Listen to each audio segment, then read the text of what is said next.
chosen one. Before you even pressed play, something inside you already stood at attention.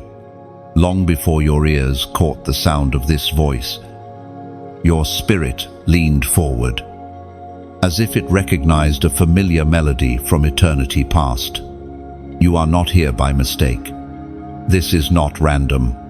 Heaven has been orchestrating a moment like this since before you had language for it.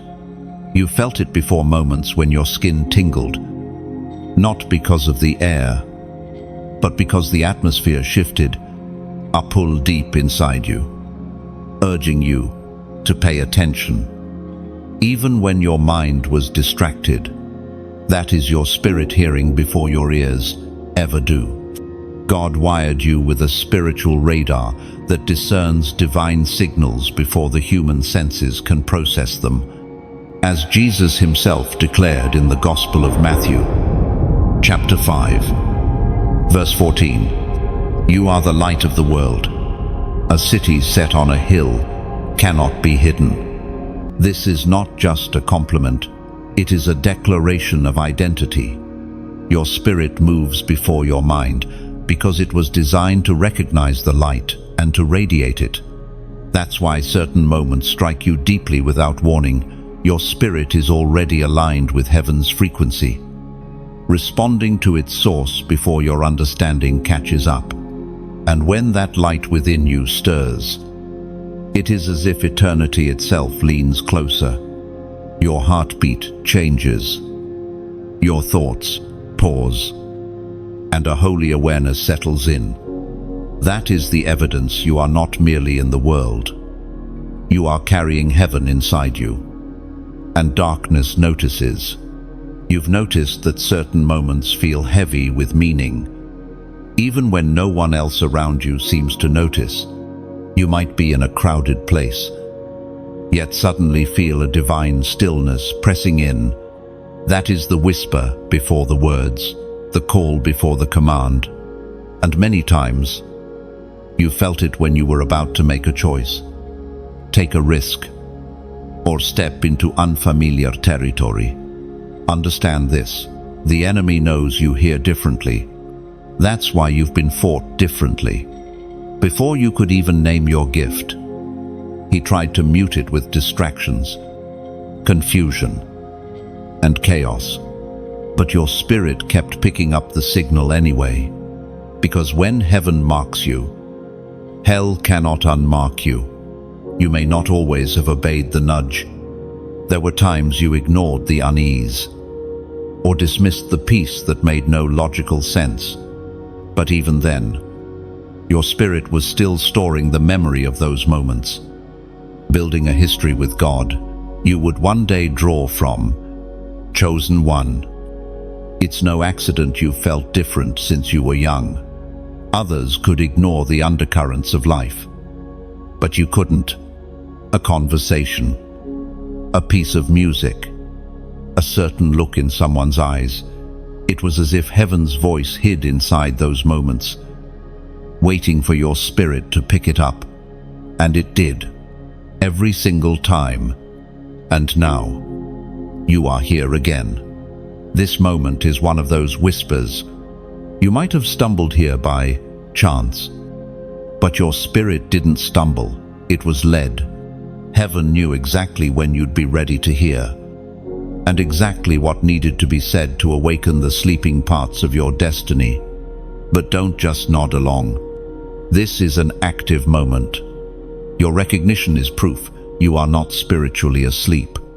The signal is clear right now, and when the Spirit speaks, it is an invitation, not just information. The question is, will you lean in fully? Will you step into the knowing that has been chasing you since before you could name it? Because this is the beginning of something that will not leave you the same. It's the first note in a melody that heaven has been singing over your life for years. Your spirit knew it before your ears did.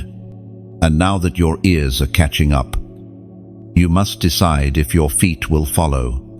I want you to pause and take this moment seriously.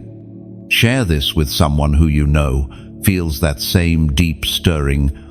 Like this, so the message spreads further than your own walls. And if you haven't yet, subscribe, because your journey as a chosen one is about to unfold in ways you've longed for but never imagined. And now, as a prophetic act of alignment, I call you to declare it in the comments. Type the number 555. This is a sign of grace multiplied and divine transformation. Let heaven see your agreement, and let hell see your decision. From the very beginning, there have been fingerprints on your life, marks invisible to the natural eye, but undeniable to the spirit. You didn't always have language for it, yet you felt it. In moments when you should have been overlooked, you were inexplicably noticed. When doors should have stayed shut, they cracked open just enough for you to slip through. These were not coincidences. They were confirmations of the mark you carry as one of the chosen. Some people think of being marked as something visible, a badge, a title, or a position.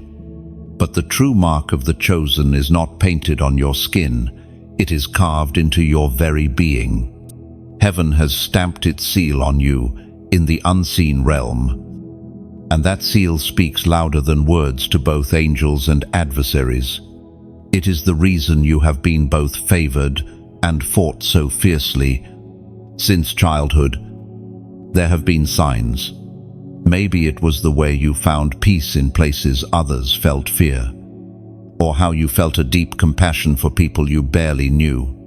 Perhaps you often found yourself standing apart from the crowd, not because you wanted to, but because it seemed you simply couldn't blend in no matter how hard you tried.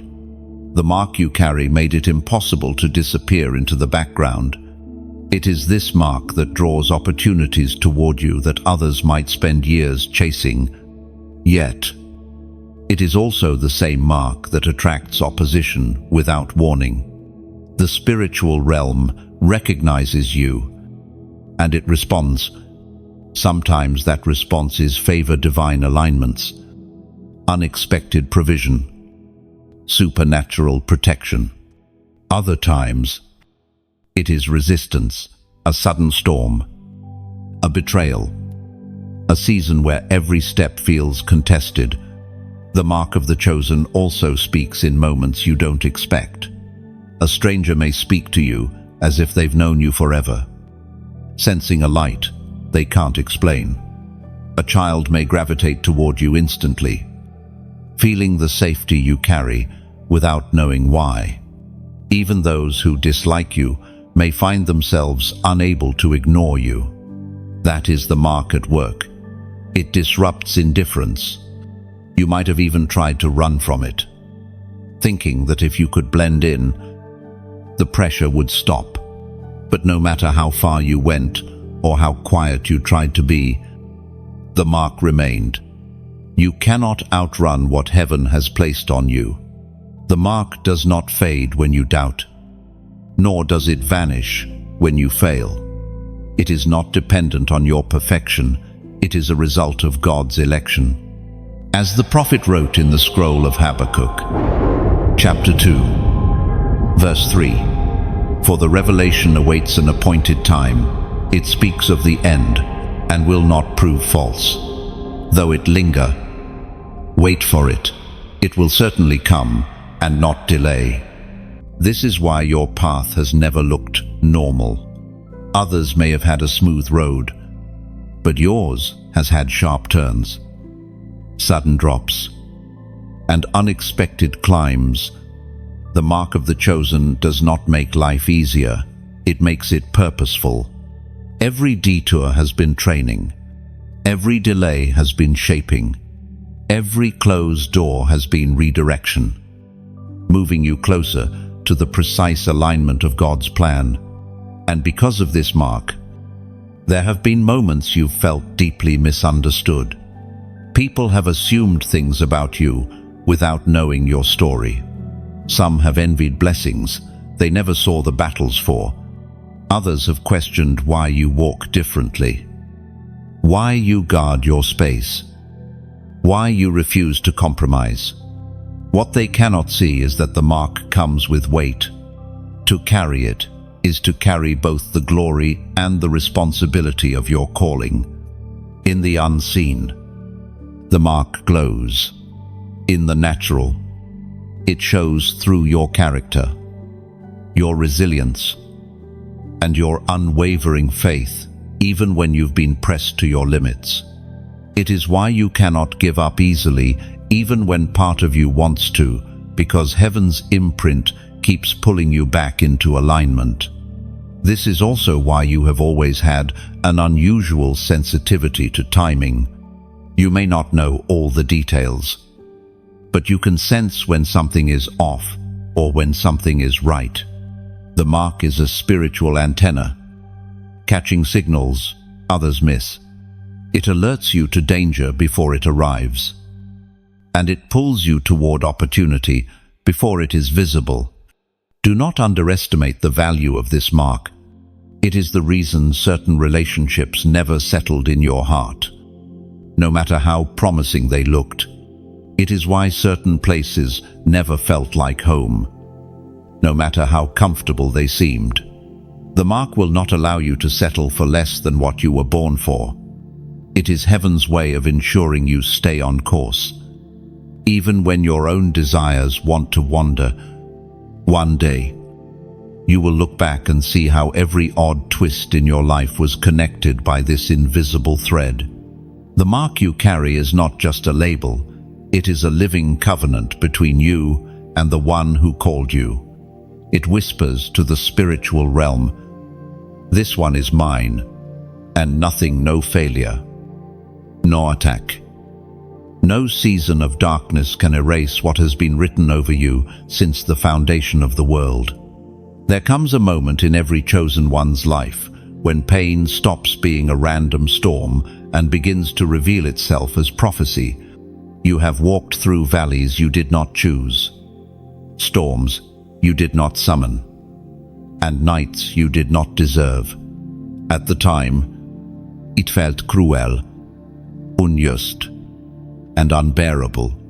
But now, looking back, you can sense that even in your darkest moments, something sacred was being written into your story. Pain has a strange way of carving space for destiny. It removes what is shallow and forces roots to grow deep. The losses you endured were not just chapters of sadness, they were divine setups for encounters you could not have had any other way.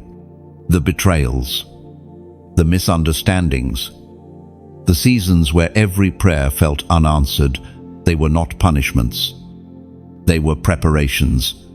The Word of God declares in the book of Romans, chapter 8, verse 18, "I consider that our present sufferings are not worth comparing with the glory that will be revealed in us." When you carry the mark of the chosen, your pain is never wasted. The wounds you thought would end, you became the very openings through which heaven poured strength. You learned endurance not in moments of ease, but in seasons where you had to stand, when everything in you wanted to collapse. Every scar became a doorway to deeper revelation. The breaking you endured was not for your destruction but for your enlargement. Heaven knew that for you to carry the next assignment, your heart had to be stretched, your faith had to be tested, and your vision had to be sharpened until it could see beyond the storm. It is in those moments when your heart ached and your strength failed that your spirit began to recognize the pattern. The more intense the battle, the closer you were to break through. The enemy's fiercest attacks came not when you were wandering, but when you were dangerously close to stepping into the place God had prepared for you. And here's the part most people miss. The reason your pain feels heavier than others is because the weight of your calling is greater. Ordinary vessels do not go through extraordinary refining. Gold is not purified in a gentle breeze, it is refined in fire. And you have been through the fire. You've walked into rooms carrying silent scars no one could see. You've smiled through seasons where joy seemed like a foreign language. You've kept moving forward when others would have given up. That was not weakness pretending to be strength. It was strength born from intimacy with God in the midnight hour. Many around you will never understand why you keep getting back up. They don't see the unseen hand lifting you each time you fall. They don't hear the whisper that says, "This is not the end." They don't feel the fire in your spirit that refuses to let darkness have the final word. You see, prophecy is not always spoken over you in a public gathering. Sometimes prophecy is written into your life through the things you survive. Every tear you've cried has been counted. Every sleepless night has been recorded. Every "Why, Lord?" has been heard. And each one has become a thread in the tapestry of your testimony. Pain is prophecy because it confirms you are in the refining hands of the potter. If you had been left to live without resistance, you would not have developed the capacity to carry the weight of what is coming. But you have. And that is why the next chapter of your life will require the very strength you gained in the last one. So when you remember the valleys, don't just see the shadows, see the seeds. Seeds of endurance, seeds of compassion, seeds of unshakable faith. Those seeds are already sprouting in your life. And soon they will bear fruit that others will taste and know that the Lord is good. Chosen one, you were never being destroyed. You were being built. What looked like the end was simply the laying of a stronger foundation. And because of that, you can now stand in places you once thought would crush you. Now, I want you to take a moment to seal this in your spirit. In the comments, I want you to write, "I'm still standing." Let this be more than a phrase, it is a prophetic declaration. You're not just typing words, you are testifying to heaven and reminding hell that every attempt to take you out has failed. You are marking this moment as proof that your pain has not only been survived, it has been transformed into power. You may not always see them, but unseen eyes have been watching you for a long time. In the spiritual realm, your life has never gone unnoticed.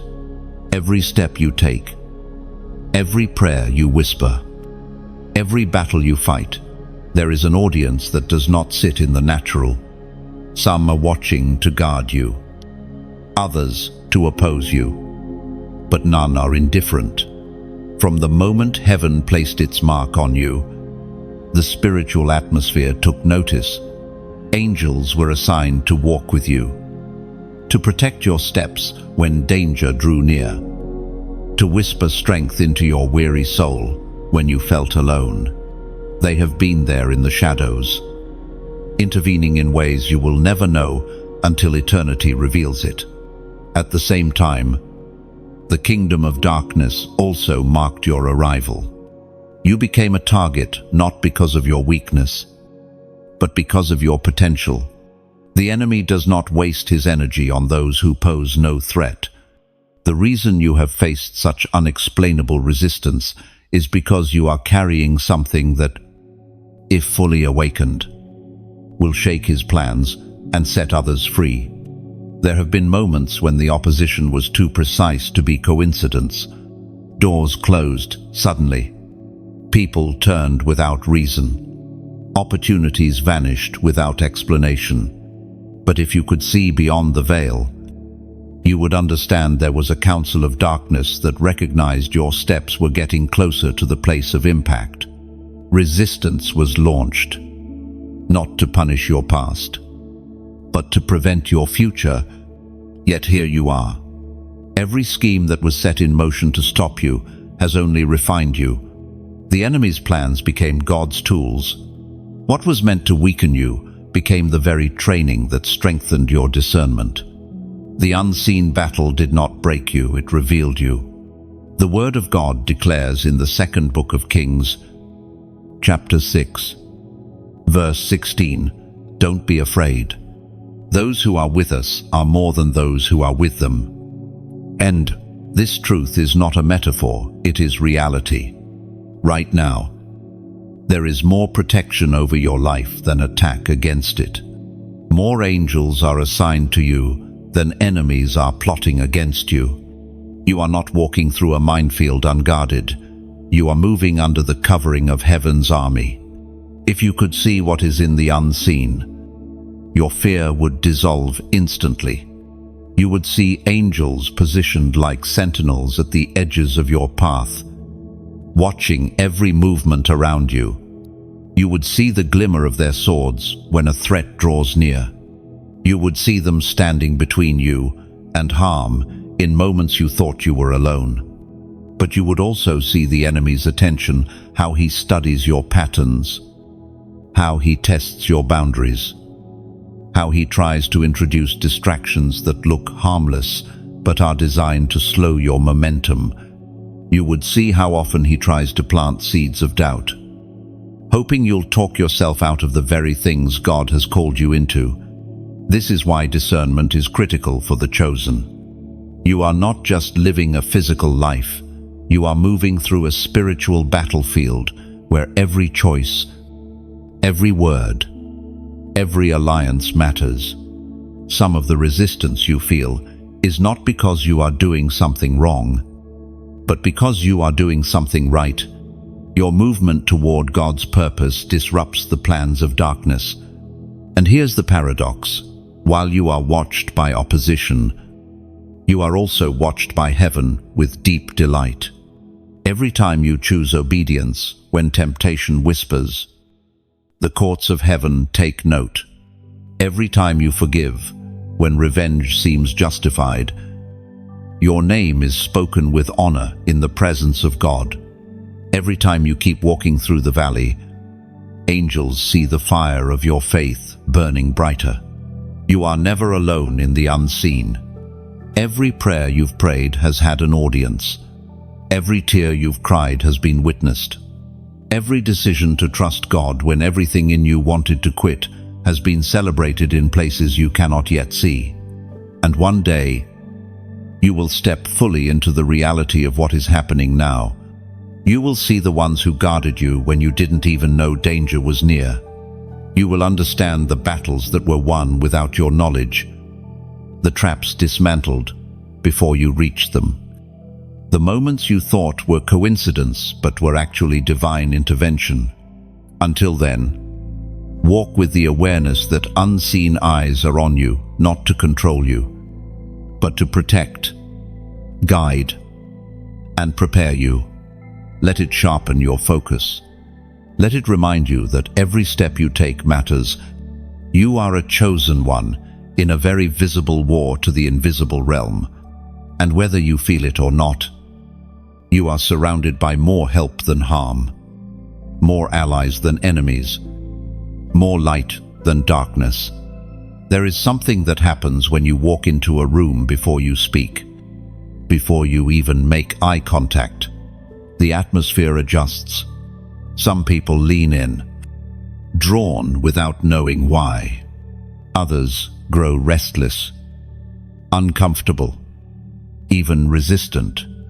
It is not your clothes, your expression, or your tone. It is the spiritual authority you carry. Chosen ones shift atmospheres simply by being present. You may not notice it at first. Perhaps you've been told you have a strong presence or that people feel calmer around you.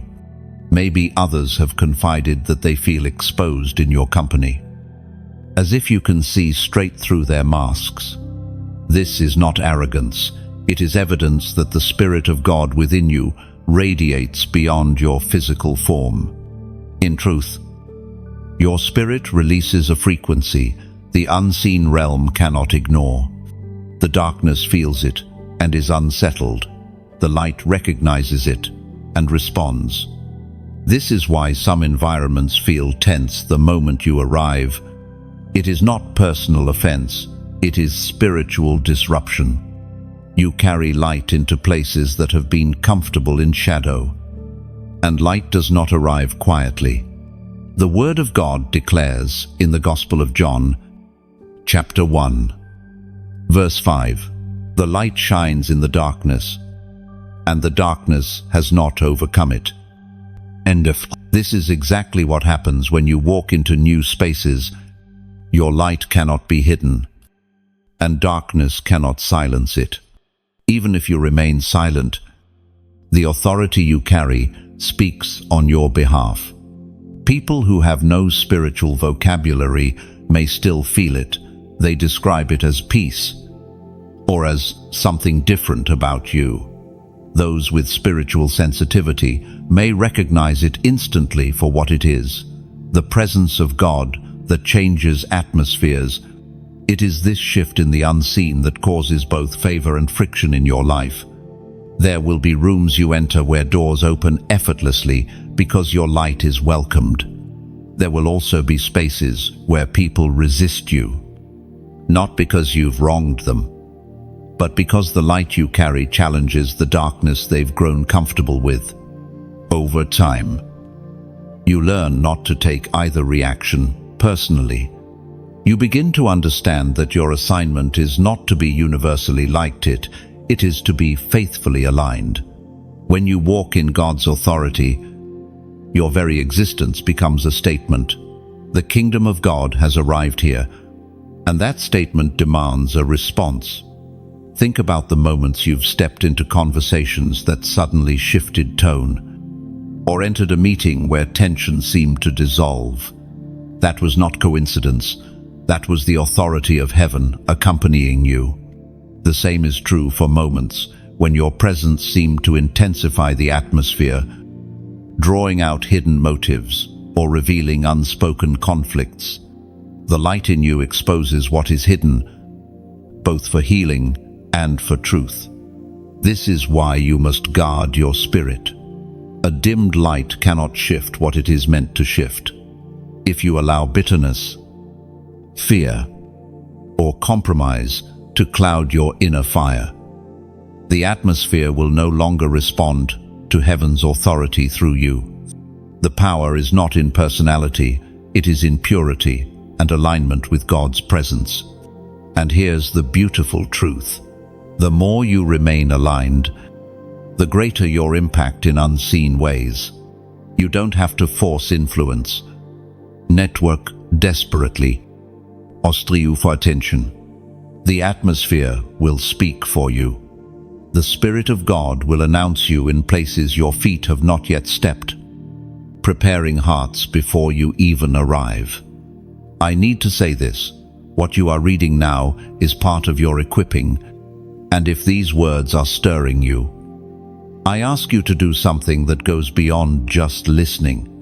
Share this message with someone who needs to be reminded of their authority. Like it, so it reaches those who have forgotten the light they carry. And if you haven't yet, subscribe, so these moments of sharpening and encouragement continue to meet you in your journey. This is not just about numbers, it's about building a community of chosen ones who walk boldly in their assignments. Chosen one. You must understand, your presence is not casual. When you step into a place, heaven steps in with you. That is why you have always felt different, why you have never truly been able to hide. You were never meant to blend in, you were meant to shift. And every shift begins with showing up in full agreement with who you are in God. So, walk with awareness. When you enter a room, remind yourself, I am carrying the kingdom here. Let that truth quiet your insecurities and silence any intimidation. You are not here to fit the atmosphere, you are here to change it. There are moments when heaven chooses to speak through patterns, small details in your everyday life that seem insignificant until you notice they keep repeating, for the chosen. These moments often come through numbers. You glance at the clock, and it's the same time you've been seeing all week. You receive a receipt, and the total carries the same repeating digits. At first, You brush it off as coincidence, but deep down, your spirit knows better. Numbers are one of the quiet languages of God. They appear not to control you, but to confirm you. They show up as reminders that you are aligned, that heaven's eye is on you, and that you are walking in the rhythm set for your life. When God is calling your attention to something, He will often let it echo in multiple ways until you recognize it. The ancient words recorded in the book of Proverbs, chapter 25, verse 2 say, "It is the glory of God to conceal a matter. To search out a matter is the glory of kings." This is exactly what happens when you begin to see prophetic numbers. God conceals the message in something simple, digits on a clock, a page number, a sequence on a license plate, because He is drawing you into a deeper conversation. The numbers are not magic, they are an invitation. For example, the number 3 often speaks of completion and divine fullness. The number 7 can point to perfection or God's finished work. The number 12 speaks of authority and divine government. And sometimes, you'll see a number so persistently that it becomes impossible to ignore. That's the moment to stop and ask, "Lord, what are you showing me?" When you are marked as chosen, these signs will intensify during seasons of transition.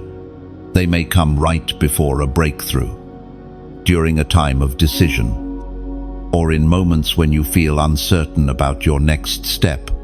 The repetition is heaven's way of saying, "You are not off track, keep going." But there's another reason these numbers come. They anchor your faith. The enemy thrives on confusion, but a divine sign cuts through the fog and reminds you that you are seen. Even if the circumstances around you feel chaotic, the pattern reassures you. God is not guessing about your life, He is guiding it. Many will dismiss this as random, but remember, they are not tuned the way you are tuned. The same sequence that makes another person shrug might make your spirit leap, because you recognize your shepherd's voice in it. These patterns are personal to you because your relationship with God is personal. There have been times you've walked through difficult seasons, and the only thing keeping you steady was the quiet confirmation of a number that kept appearing. It may seem small, but it was heaven's way of saying, "I'm still here. Don't quit." Those moments were not to be taken lightly. They were divine fingerprints left in the middle of your storm. And here's the beautiful part. When you start to acknowledge these signs, they multiply. It's not that God is suddenly speaking more, it's that you are suddenly listening more. Your awareness grows, and with it, your ability to notice the subtle ways He is weaving assurance into your journey. Chosen one. You are not being superstitious when you notice prophetic numbers. You are being attentive. The same God who spoke through burning bushes, parted seas, and sent angels to deliver messages is still speaking today. And sometimes He chooses to whisper through numbers because they are woven into the very order of creation. So when you see them, take note, write them down. Ask the Spirit to reveal their meaning in your current season. You will be surprised at how often the number aligns perfectly with the word God is already speaking to you in other ways. Right now, I want you to seal this moment with a prophetic act. In the comments, type the number 444. This number speaks of God's stability, unshakable foundations, and His faithfulness to keep His covenant. When you write it, you are agreeing with heaven that your steps are secure. Your foundation is firm, and your path is protected. This is not just about digits, it is about declaring alignment. From this moment forward, be watchful. Pay attention to the small repetitions in your day. Heaven often speaks in whispers, and the chosen are those who hear them before anyone else notices. Long before you understood the word calling, warfare was already shaping your life. The enemy recognized your potential before you could speak it out loud. And his strategy was simple: attack early, attack hard, and attack often. It wasn't because you had done something wrong, it was because you were born carrying something right. From your earliest years, there were patterns of resistance. Moments that should have been safe felt unstable. People you trusted turned against you without warning. Doors that should have been open slammed shut. Sometimes it was subtle, and sometimes it was relentless. But it always seemed to come too soon and too strong for what the situation actually was. That's because it wasn't about the situation, it was about you. In the natural, this kind of early warfare looks like bad luck or a string of unfortunate events. In the spiritual, it is targeted interference. The enemy studies the blueprint of your life from the moment you are born, searching for weak points, looking for opportunities to plant fear, rejection, or shame before your identity has even had a chance to take root. The Spirit spoke through the prophet Jeremiah. Chapter 1, verse 5. Before I formed you in the womb, I knew you. Before you were born, I set you apart. I appointed you as a prophet to the nations. Ling. This is why the attack started before you even knew you had a voice. The enemy wanted to fracture your confidence before you learned who you were. He wanted to convince you that your life was ordinary, or worse, meaningless. So you would never step into the authority that was already yours by divine appointment. Some of the most intense battles of your early life were not random. They were rehearsals for the strength you would later need. The struggles trained you to endure pressure, to discern danger, and to pray with depth. Even before you knew the fullness of God's presence, the fire of adversity was forging resilience in you. Think about the moments when you should have broken, but didn't. The times you were pushed to the edge and somehow found a way to hold on. Those moments were not just survival, they were spiritual training grounds. They taught you how to fight for your life, your mind, and your faith. Many people never recover from early attacks because they believe the lies planted in those seasons. But you, chosen one, were wired differently. Even when those lies tried to take root, there was always something inside you that refused to bow. You may have stumbled, you may have been wounded, but you did not surrender. As you've grown, you've begun to see the strategy more clearly. You can look back now and recognize that certain people were placed in your path not to nurture you, but to hinder you. Certain circumstances were designed to trap you in cycles of fear or shame. And yet, every time, God made a way of escape. Every time, He placed a thread of hope in your hands, something to hold on to until the season shifted. That's the part the enemy hates. He could wound you, but he could not erase you. He could distract you, but he could not destroy the calling over your life.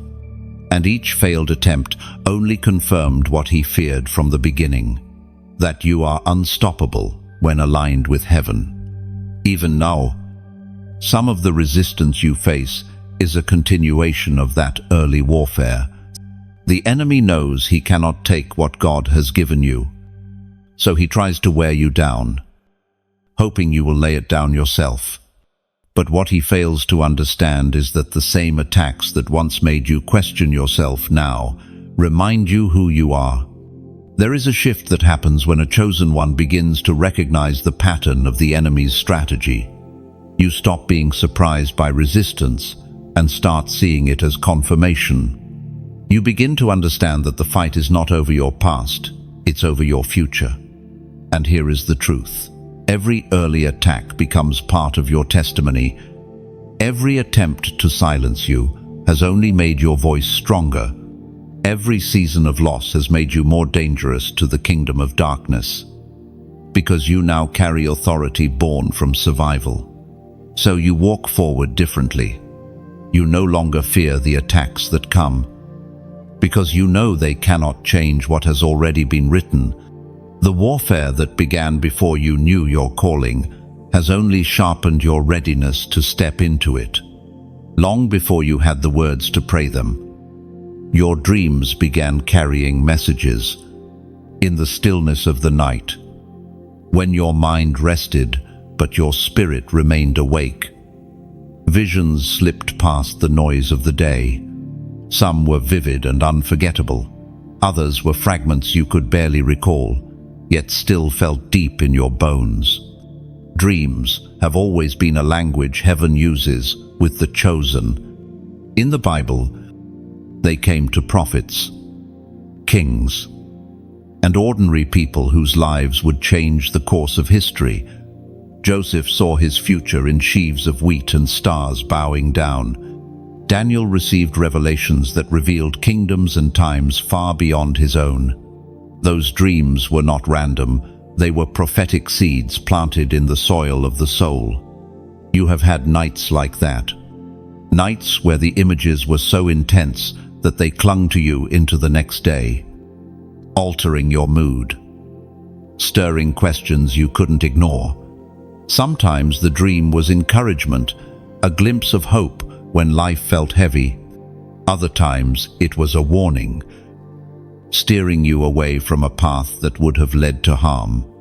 The Spirit spoke through the book of Job, chapter 33, verses 15 and 16. In a dream, in a vision of the night, when deep sleep falls on people as they slumber in their beds, He may speak in their ears and terrify them with warnings. And God uses the quiet hours to bypass the defenses of the waking mind.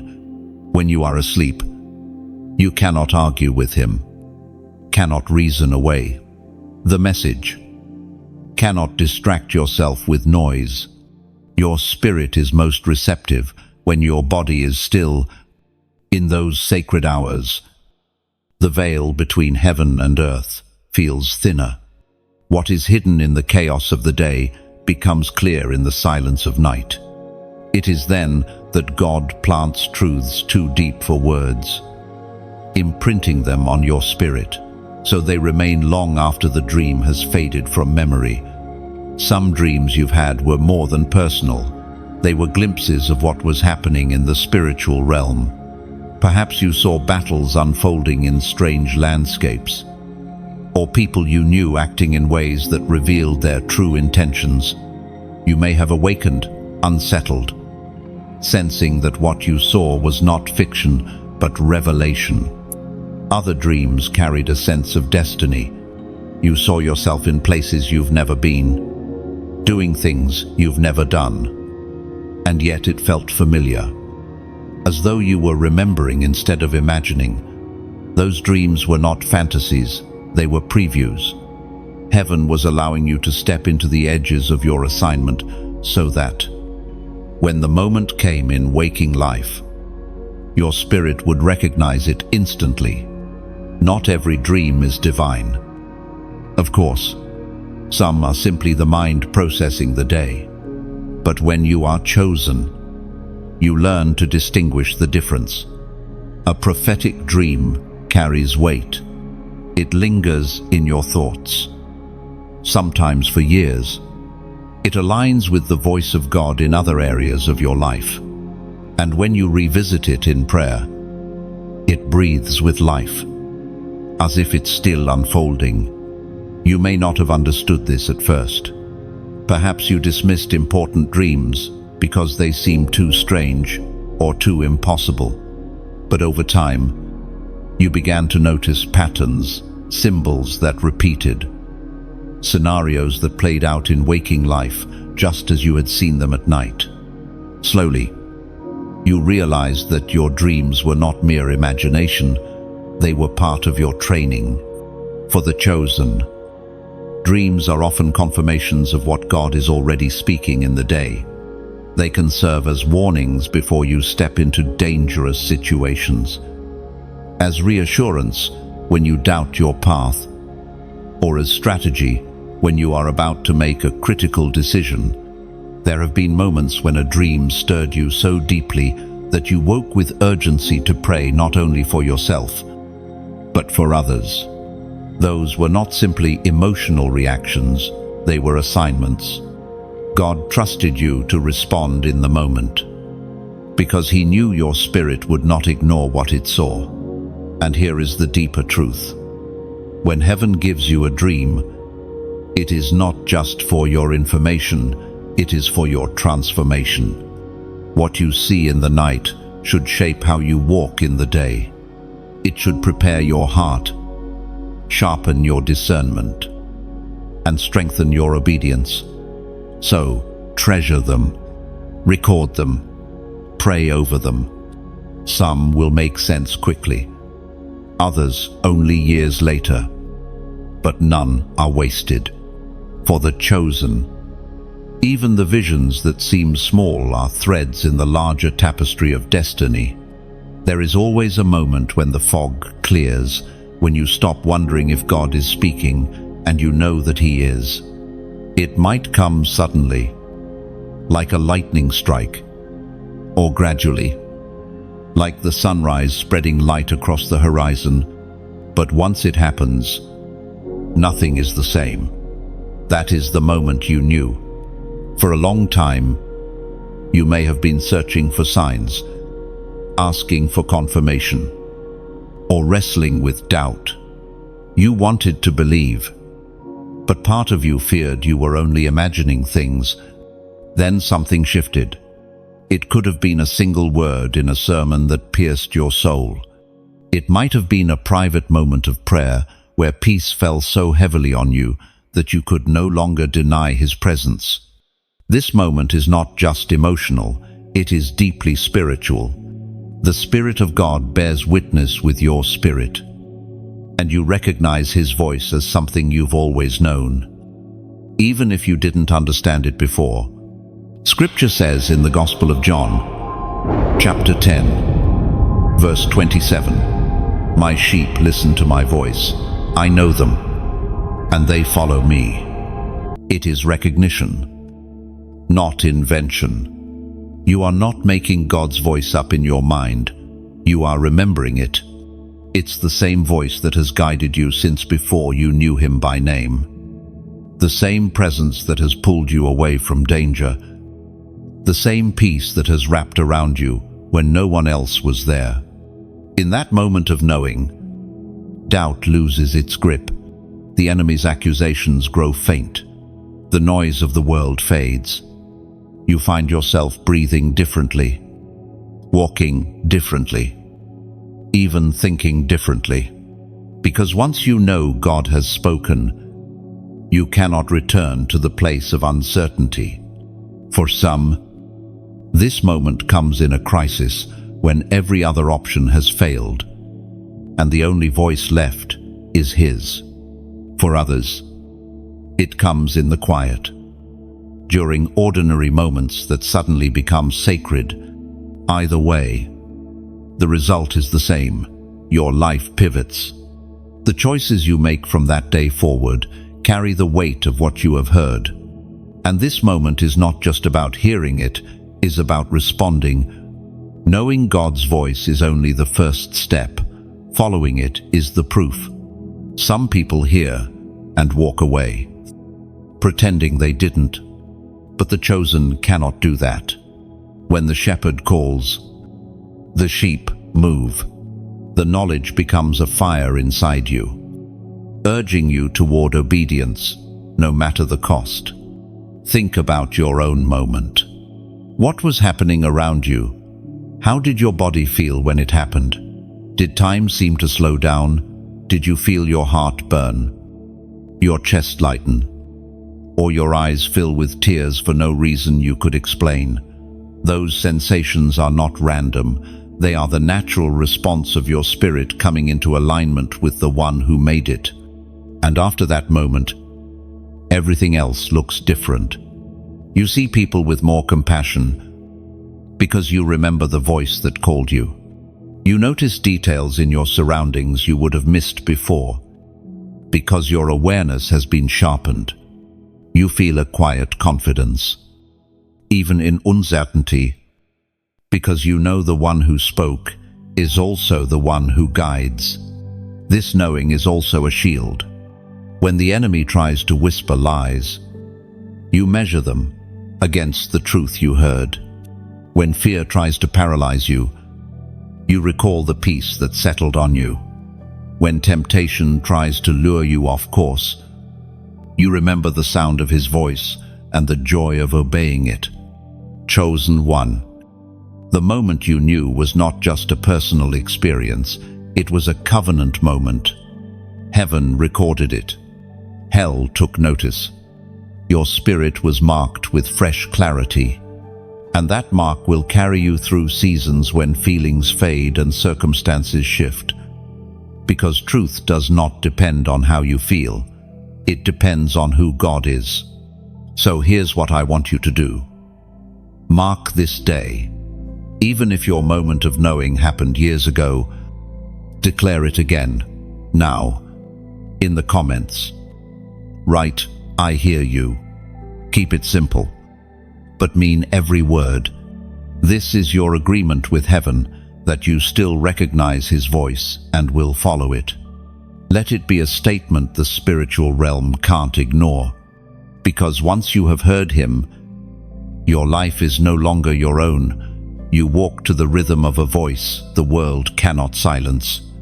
And that, chosen one, is the proof that you are exactly who he says you are. There is a kind of authority that does not come from titles, positions, or the applause of people. It comes from alignment, walking so closely with God that even the unseen realm acknowledges your steps. Chosen one. You carry this kind of authority. It is not loud, yet it speaks. It is not forced, yet it moves things that others cannot. This authority is the reason some doors open for you without explanation. It's why certain opportunities seem to find you rather than you chasing them. When you are in divine alignment, your steps carry a weight that shifts both natural and spiritual realities. You may think you are just showing up, but heaven knows you are arriving with a mission. The voice of God thundered in the book of Joshua, chapter 1, verse 9. Have I not commanded you? Be strong and courageous. Do not be afraid, for the Lord your God will be with you wherever you go. When you walk in this authority, courage becomes your atmosphere. Fear may knock at your door, but it finds no place to stay. You begin to notice that even without speaking, people look to you for direction. Strangers trust you with their burdens. Leaders value your insight. That's because spiritual authority is recognizable. It cannot be faked, and it cannot be hidden. It is also why certain environments respond differently when you enter. Sometimes it's favor. Things fall into place. Conflicts ease, and solutions appear. Other times, it's resistance, sudden tension, unexplained pushback, or attempts to diminish your voice. Both are proof that your presence carries influence. The favor affirms it, the resistance confirms it. This authority is not about dominance over people, it's about dominion over spiritual atmospheres. When God places you somewhere, it's not for decoration. You are there to carry his order into chaos, his peace into anxiety, his truth into deception. That's why your influence goes beyond what you say. It's felt in the way you stand. Listen and decide. But here's the part many miss. This authority comes with stewardship. You cannot carry it carelessly. The more you honor the one who entrusted it to you, the stronger it grows. The more you compromise, the more it dims. Authority is cultivated in obedience. Each time you say yes to God when it would have been easier to say no, your authority deepens. You've likely had moments where this authority surprised you. You spoke into a situation and watched it shift instantly. You prayed for someone and saw breakthrough manifest quickly. You made a decision and later realized it prevented serious harm. Those were not coincidences. They were moments where heaven's authority flowed through you, unhindered. This is why you must remain aware of it. You do not walk into any space empty. You carry the presence of the King. And with that comes a responsibility to represent him well. Every interaction becomes an opportunity for that authority to bring healing, clarity, and freedom. Chosen one. If this is stirring something in you, then you already know how important it is to stay connected. Messages like this are not just information, they are reminders that you are not walking this journey alone. That's why I encourage you to like this message. Share it with those who need to be reminded of the authority they carry. And subscribe, so we can continue building this community of kingdom carriers. This isn't about boosting numbers, it's about strengthening the army of the chosen so that none walk unaware of their calling. Because, here's the truth, spiritual authority is most dangerous to the enemy when it is recognized and used intentionally. A soldier unaware of their weapon will never engage in battle. But one who knows what they carry will change the outcome of every field they step on. That's you. Your awareness is a threat to darkness. And don't think for a moment that this authority only operates in spiritual settings. It is just as active in boardrooms, classrooms, kitchens, and quiet conversations. You are not two separate people, one for ministry and one for daily life. You are one person, one calling, one authority, wherever you go.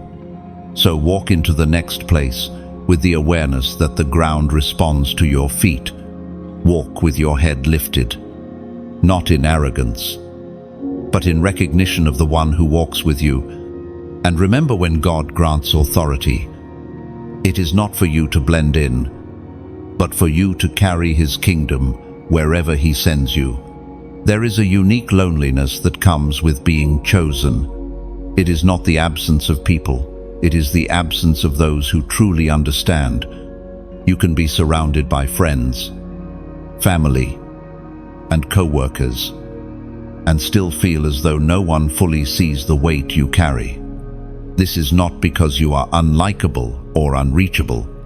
It is because your life moves to a rhythm that not everyone can hear. From the outside, others may notice your strength, your insight, or your unusual resilience, but they do not always see the cost of carrying those things. They might assume your confidence means you never doubt, or that your composure means you never cry. In truth, your strength has been forged through seasons where you've had to face battles in silence. Being misunderstood often starts early for the chosen. Your thoughts may have been deeper than those around you, your values more guarded, your vision more intense. People may have called you too serious or too sensitive, not realizing they were speaking to someone whose spirit had been set apart for a higher assignment. The Spirit spoke through the Apostle Paul in the first letter to the Corinthians, chapter 2, verse 14. The person without the Spirit does not accept the things that come from the Spirit of God, but considers them foolishness, and cannot understand them, because they are discerned only through the Spirit. And this is why some cannot interpret your choices. They wonder why you won't compromise when it would be easier. They question why you walk away from certain opportunities that seem good on the surface. They may even think you are being stubborn, when in reality, you are obeying an instruction they cannot hear. Misunderstanding can also show up in relationships. You may have lost connections with people who were not willing to grow with you. You may have felt a sting when friends faded away or when family members distanced themselves. It hurt. But deep down, you knew the truth. Not everyone can walk with you into the places you are going. This does not mean you are better than others. It means your path is simply different. A soldier on assignment cannot linger in civilian spaces forever. The conversations you have, the priorities you hold, and the battles you fight are all shaped by your calling. To those not on the same path, this can seem strange, even unnecessary. There have been seasons when you tried to explain yourself, to make your decisions understandable to others. But the more you tried, the more you realized that some things are not meant to be explained, they are meant to be lived. Over time, you learn to release the need for universal approval and embrace the quiet understanding that comes from walking with God. And here is the paradox. While being chosen can feel isolating, it also draws you into deeper intimacy with the one who chose you. When human voices fail to affirm you, his voice becomes clearer. When the crowd cannot follow you, his presence walks beside you more tangibly. The very loneliness that once felt like a burden becomes the sacred space where you hear him best. It is in these seasons of being misunderstood that your faith grows sharper. Without constant human affirmation, you learn to recognize God's confirmations. Without the noise of too many opinions, you hear his instructions more distinctly. And without the distraction of trying to please everyone, you move more boldly into the purpose he has set before you. The truth is, not being understood by everyone is a form of protection. If the wrong voices had too much access to your heart, they could discourage you from steps you must take. If the wrong influences walked too closely, they could lead you off course. God sometimes allows misunderstanding to guard your mission. So the next time you feel the ache of not being seen clearly, remember, it is not rejection. It is refinement. The ones who are meant to understand will see you without you having to explain yourself.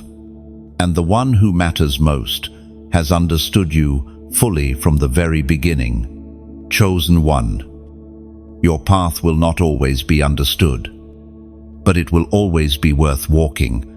The loneliness you feel now will one day make sense when you see the fruit of the obedience you chose in secret.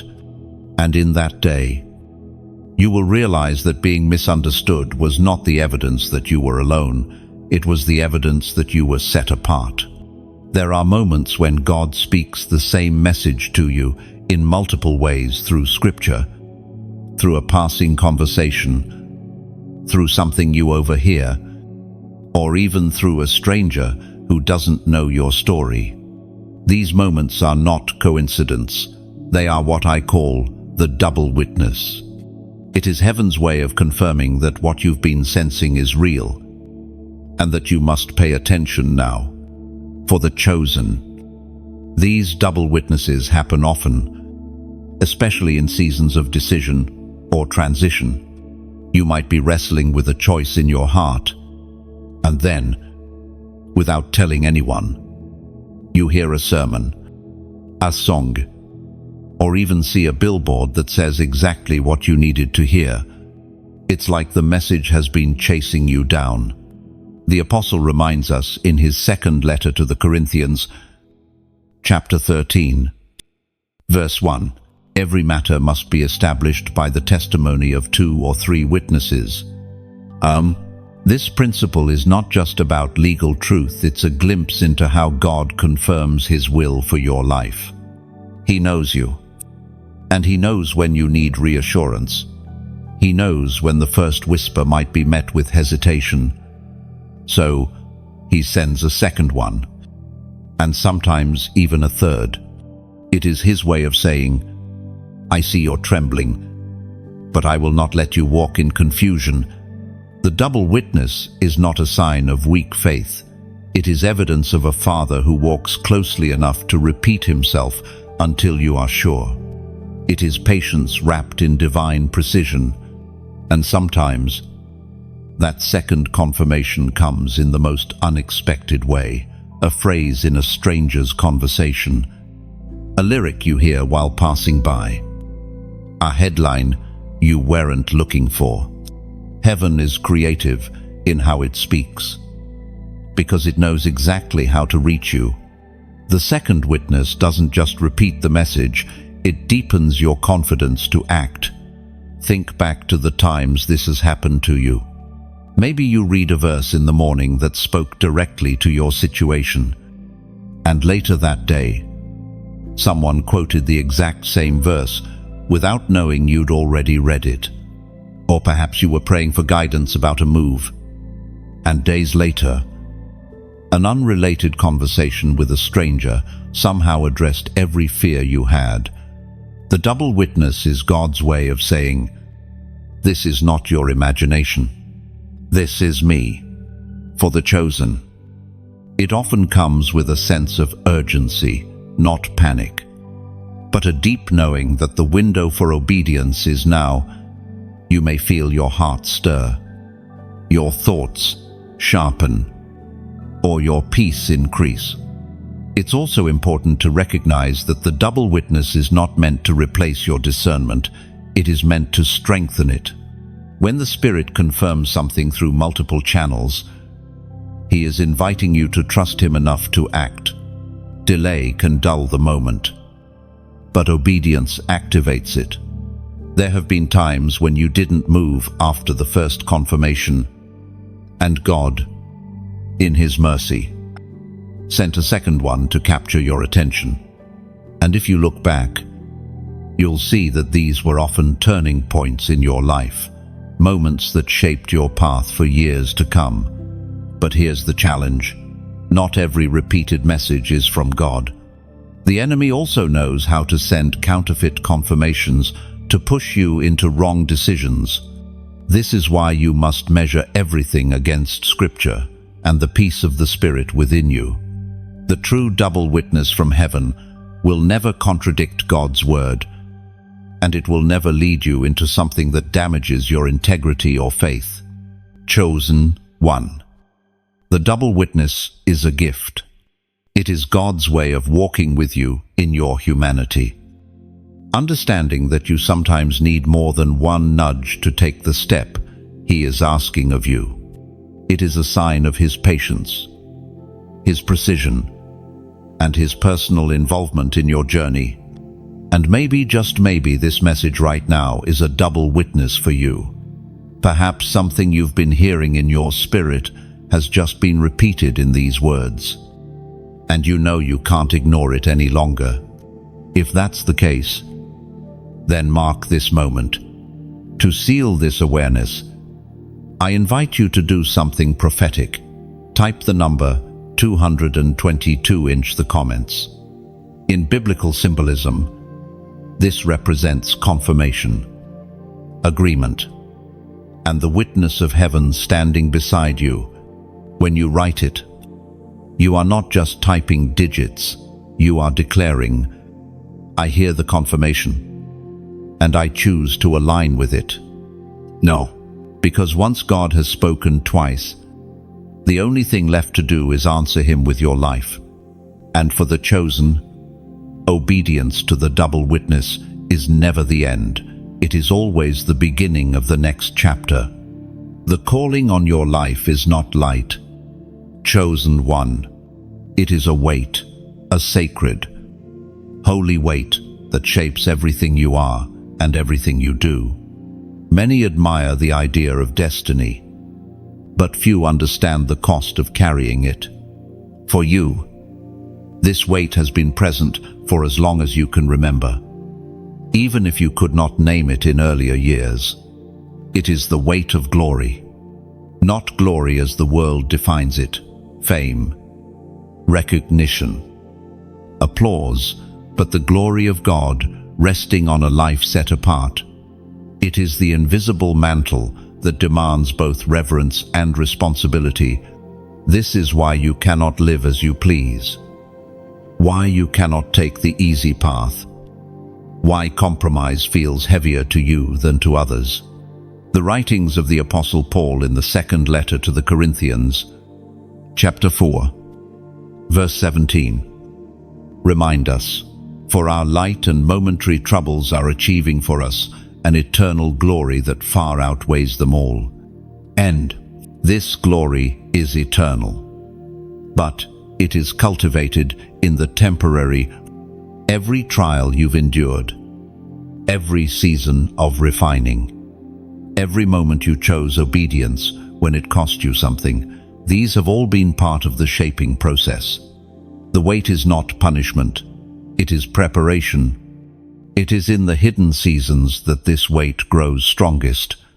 While others see only stillness, heaven see construction, your roots deepening, your spirit strengthening, your character aligning. The absence of applause is not the absence of progress. It is the quiet forge where endurance is formed and your heart learns to carry glory without pride. And when the moment of revealing comes, the weight will not crush you, it will carry you. Every unseen struggle will become fuel for public obedience.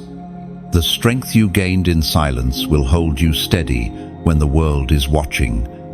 What was once a burden will become the very proof that you were chosen and prepared for such a time as this. You have felt this weight in seasons of silence, when God seemed to hide you from the spotlight while others advanced. You have felt it in seasons of stretching, when your capacity was tested beyond what you thought you could endure. You have felt it in moments of deep conviction, when the Spirit would not allow you to move forward with something that seemed harmless to everyone else. The weight of glory changes how you see the world. You notice things others overlook. You feel the spiritual climate of a room before anyone says a word. You sense the undercurrents in conversations. This sensitivity is part of your assignment. It equips you to carry God's presence with wisdom and discernment. But this same weight can make you weary if you try to carry it without staying close to the one who gave it. You were never meant to bear it in your own strength. Glory without intimacy will crush you. Glory with intimacy will transform you. That is why worship is not optional for you. It is your oxygen. The weight also refines your relationships. You cannot walk closely with those who treat the sacred as casual. This is not about pride, it is about stewardship. The people who travel with you must understand that your decisions are shaped by a mission bigger than yourself. Some will walk away because they cannot adjust to that reality. And that is okay. Not everyone can carry what you carry. There is also a joy hidden inside this weight. The more you yield to it, the more you see how it allows you to partner with heaven in ways few experience. You begin to witness moments where your obedience unlocks someone else's breakthrough, where your prayer shifts an atmosphere, where your very presence becomes an answer to someone's cry. The weight of glory is a paradox. It humbles you while also making you bold. You are constantly aware that you are only a vessel, yet you walk with the authority of the one who fills you. You know the cost, yet you gladly pay it, because the reward is not in this life alone, it is eternal. And here is a truth you must hold on to. The weight is proof of trust. God does not place His glory on just anyone. If He has allowed you to feel this mantle, it means He has evaluated your heart, tested your endurance, and decided you are capable of carrying it. That should silence every lie of inadequacy that has ever tried to take root in your mind. So, when you feel the heaviness, do not despise it. Lean into it. It is shaping you for a glory you cannot yet see. And one day, when you stand before Him, you will understand why it had to be this way, that every tear, every sacrifice, every quiet, yes, was building a weight of glory that will never fade. There are moments in a chosen one's life when creation itself seems to respond to your presence. It's not something you can orchestrate, nor is it about human influence. It is about alignment between heaven, earth, and the assignment on your life. Storms have bowed to the voice of God through His people before, and they still do today. This doesn't always look like commanding wind and waves as Jesus did on the Sea of Galilee, though for some it has been just that. More often, it is the shifting of circumstances, the sudden calming of chaos, the unexpected removal of barriers. The physical realm bends because the spiritual realm has already been addressed. We are reminded through the writings of David in the Psalms, chapter 107, verses 28 and 29. Then they cried out to the Lord in their trouble, and He brought them out of their distress. He stilled the storm to a whisper. The waves of the sea were hushed. 1. When you walk in divine alignment, you carry an authority that speaks to more than people. It speaks to situations, to environments, even to elements. This is not about personal power. It is about being a vessel for the power of the One who made all things. And when He chooses to work through you, creation listens. This is why moments of alignment feel so weighty. You are not just standing in a place. You are standing as a conduit between heaven and earth. The atmosphere recognizes the presence you carry because it has felt it before in the voice that spoke the universe into being. When you yield fully, you become an echo of that same voice. And mountains, seas, and unseen forces alike respond not to you, but to the One moving through you. You may have experienced this without even realizing it. There were times when tension in a room eased as soon as you arrived, even before you spoke. Meetings that were headed toward disaster shifted into peaceful resolution. Circumstances that seemed immovable suddenly began to make way. It was not chance. It was the presence you carry as a chosen one, bringing heaven's order into the atmosphere. There are also moments when storms rise in your own life.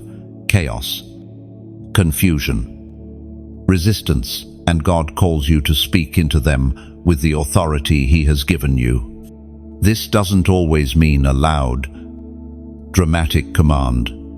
Sometimes it is a quiet declaration of faith, spoken in prayer, that releases heaven's intervention. The storms that bow to you are not limited to weather or natural events.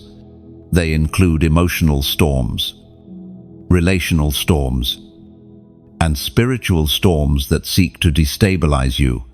Yet, when you stand in your authority, rooted in the presence of God, those storms lose their power to overwhelm you. Sometimes the bowing of the storm is immediate, a sudden shift you can see and feel. Other times, it is gradual, as if the wind loses strength and the waves slowly calm. Either way, the outcome is the same. What was threatening to overtake you ends up silenced before it can succeed. This authority is not about avoiding storms entirely. In fact, Chosen ones often face more storms than others. The difference is that you are not called to merely endure them, you are called to stand in the midst of them as a testimony to the one who commands the wind and waves. There is a purpose in this. When those around you witness peace reigning in you, while everything else shakes, they are reminded that there is a higher power than the storm. Your life becomes a signpost pointing to the truth that God is still sovereign, still present, and still able to speak order into chaos. You also learn through these moments that the storm is never the final word. The enemy may send turbulence to intimidate you, but heaven allows storms to become stages for God's power to be displayed. Every time the storm bows, it confirms once again that you are walking under a covering greater than any opposition. And perhaps the most humbling part is realizing that sometimes the storm doesn't bow because you shouted louder.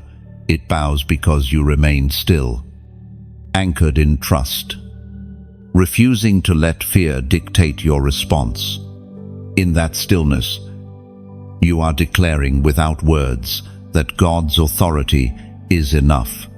So when you see the next wave rising, remember the storms that have already bowed before.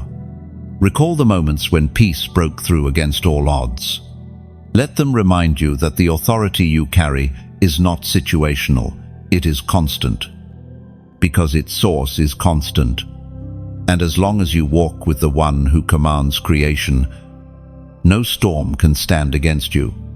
There always comes a point in the journey of the chosen when separation becomes unavoidable, not because you have stopped loving people, but because the road you are walking is too narrow for everyone to travel with you. The closer you get to the fulfillment of your calling, the more intentional this separation becomes. It is not about rejection, it is about refinement. Some of the people who began with you cannot go where you are going.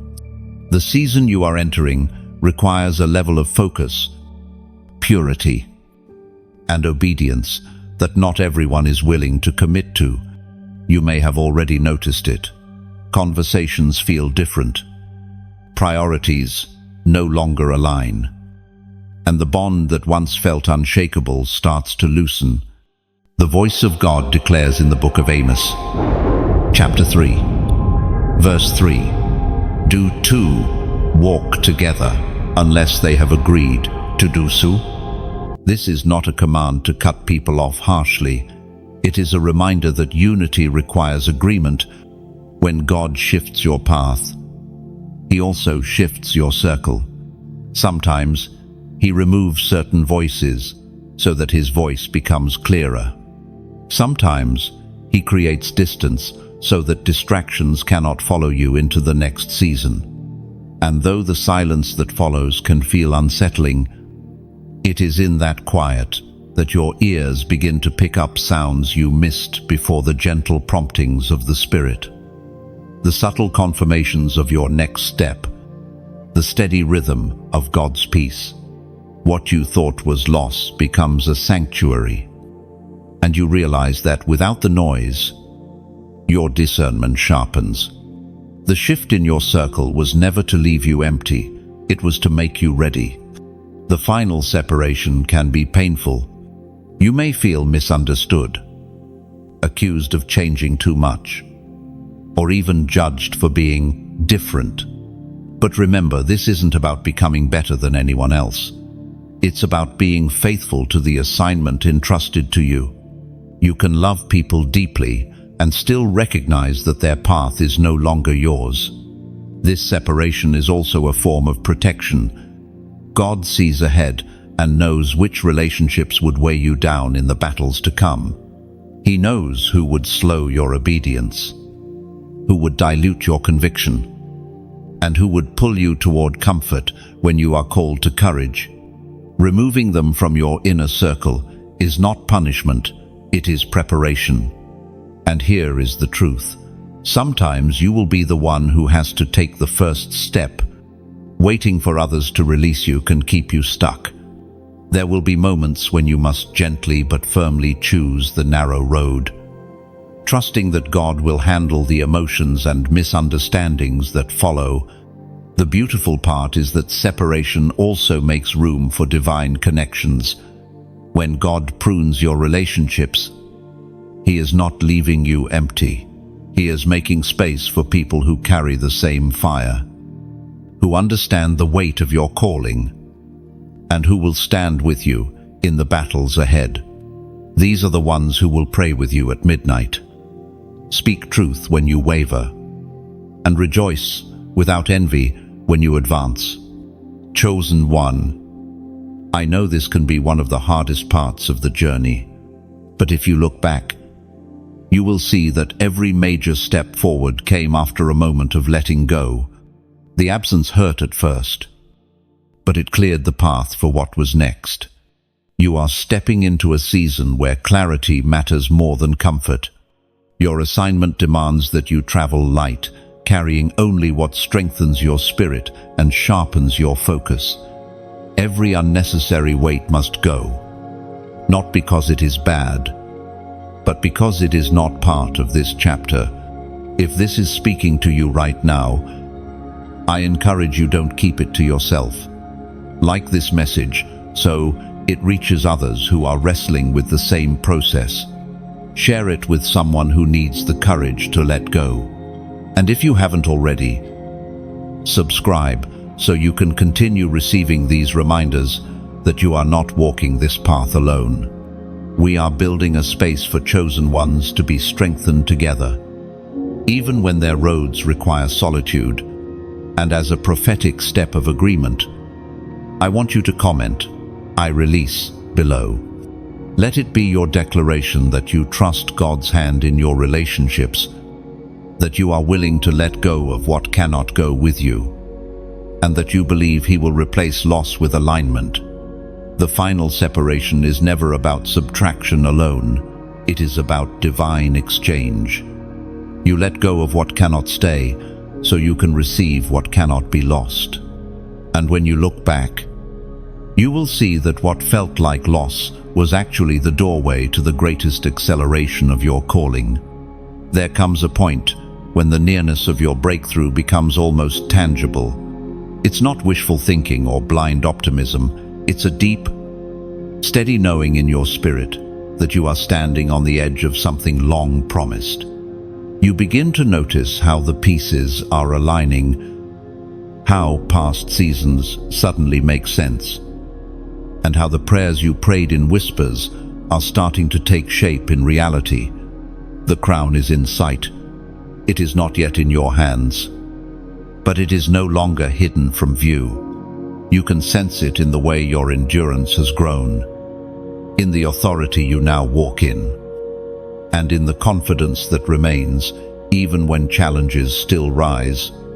The years of refining, pressing, and shaping were never wasted. They have prepared you to carry the weight of what you are about to receive.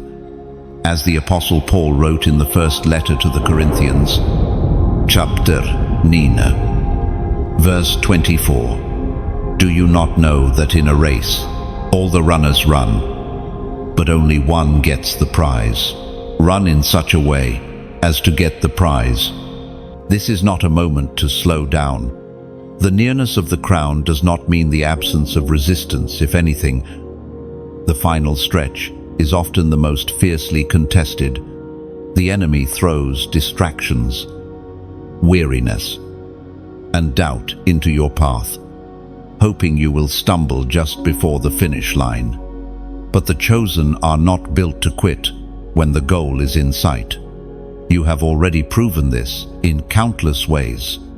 You pressed through seasons when you had no visible reason to hope. You kept moving when the road was unclear. You held on to promises when the timeline stretched longer than you expected. Those decisions have built the spiritual muscles you now rely on to keep running with strength. The nearness of breakthrough is also marked by unusual clarity. Things that once felt foggy begin to sharpen in focus. You start recognizing opportunities that align perfectly with your calling. Even the no answers you receive begin to feel like guidance rather than rejection, because you can see how they are steering you toward the right place. In this season, discernment becomes your guardrail. Not every open door is meant to be walked through, and not every invitation is meant to be accepted. The closer you get to the crown, the more selective you must be about where you invest your time, energy, and attention. Distractions at this stage are more dangerous because they can delay what is already within reach.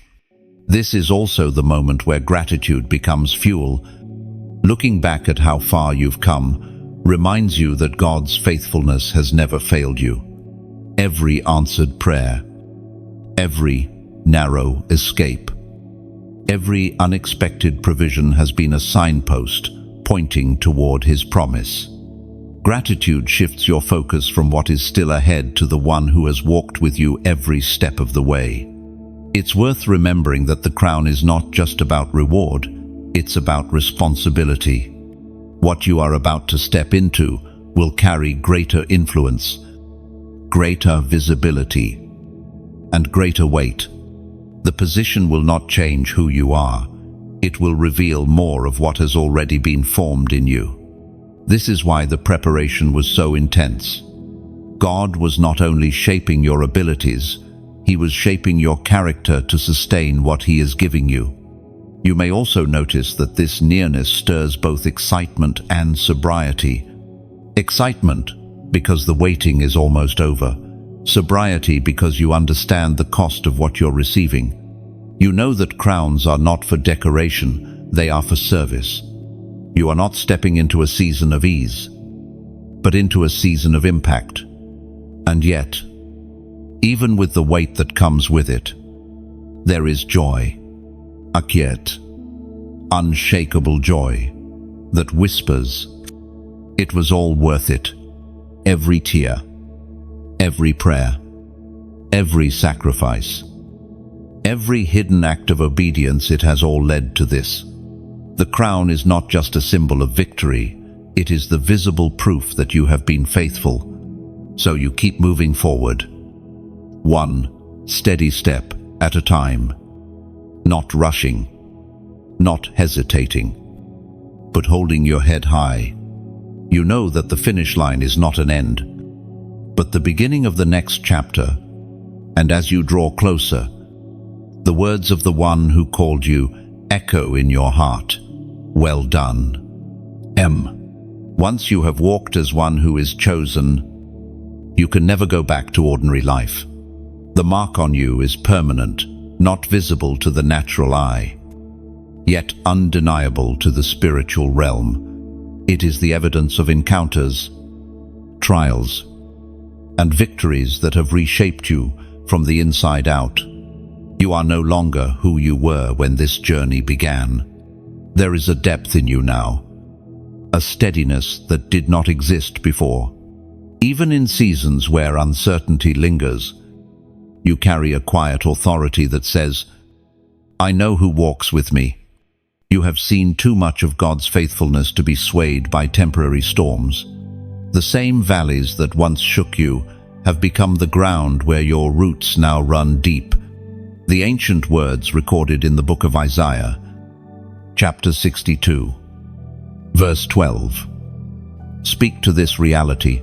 They will be called the holy people, the redeemed of the Lord, and you will be called sought after, the city no longer deserted. Lol, being marked forever means that your life carries a different fragrance. Your presence tells a story, even without words. Those who meet you may not understand why they feel peace in your company, or why their own hearts feel stirred toward truth, but it is because you carry the atmosphere of the one who chose you. You've also learned that being marked does not mean being perfect. You have your scars, and some wounds still healing, yet those scars themselves are part of the mark. They testify that you have endured and overcome.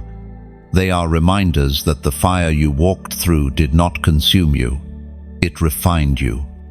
Living as one who can never return to ordinary also means you now see life differently. You measure success not by applause or possessions, but by obedience. You count victories not in the absence of battles, but in the faith you keep through them. Your priorities have shifted permanently toward the eternal. This mark also affects how you respond to the world. You cannot ignore injustice the way others might. You cannot watch someone suffer without feeling the pull to intercede or act. Your spirit is tuned to heaven's heartbeat, and that makes you sensitive to the needs and burdens around you. And yet, with this calling comes an unshakable hope. You know that no matter how dark the world becomes, the light you carry is stronger. You have walked through shadows and emerged still standing. You have faced storms and seen them bow. You have felt the weight of glory and found it worth the cost. The permanence of this mark means there is no off switch to your purpose. You may rest. You may pause, but you will never lose the awareness of why you are here. It's in the way you pray without being told, the way you notice what others overlook, the way you carry peace into chaos without trying. Some will recognize this mark on you instantly. They will treat you with honor, drawn to the presence you carry. Others will resist it, uncomfortable with the light that exposes what they would rather keep hidden. Both reactions are proof of the same thing: you are different. And you were meant to be. In the quiet moments, you will feel the weight of this reality. There will be days you long for the simplicity of a life without this responsibility. But deep down, you know you could never trade the closeness with God, the miracles you've witnessed, and the purpose that has defined your steps. Ordinary life would feel like exile to someone who has tasted the fullness of walking with the one who called them. This is why you live now, with a forward gaze. The past has shaped you, but it does not hold you. The present is where you walk faithfully, but the future is where your hope rests. You know there are still battles to fight, people to reach, and assignments to fulfill. The mark on you is not a conclusion, it is a continual commissioning, and so you keep moving, not to earn the mark, but because you already bear it. Every choice you make, every step you take, is now lived with the awareness that your life is no longer just your own. You belong fully to the one who chose you, and you will never again be content to live any other way. Chosen one, if you have walked through every section of this message, you already know this wasn't just information. This was a journey, a divine reminder of who you are, where you've been, and where you're going. Heaven didn't gather these words for entertainment, it gathered them for alignment. Every line you read was another step back into your true identity. Now you stand here, marked, awakened, and strengthened. You've been reminded that your spirit has recognized God's voice long before your ears did, that every trial has been preparation, and that the weight you carry is a crown in the making. You've seen that storms bow, numbers speak, dreams guide, and separation refines. You are no longer simply going through life. You are walking out a divine assignment. And here is the part that matters most. Don't keep this to yourself. Someone in your life right now is on the edge of giving up, unsure if they can keep going. They need to hear what you've heard. They need to remember what you've remembered. So I'm asking you, share this message. Let it reach the ones who are still searching for their confirmation. Like it, not for vanity, but so the algorithm becomes a servant to heaven's agenda. Subscribe so that you never miss the next word, sent to sharpen, strengthen, and ignite you. Finally, seal this in the comments. Write, "I am chosen," as your public declaration. Let heaven see it. Let hell hate it. And let your own soul read it. And remember, you were never meant to live hidden in the shadows of ordinary. You were meant to stand, to shine, and to carry the presence of God into every place your feet touch. And now, you know it.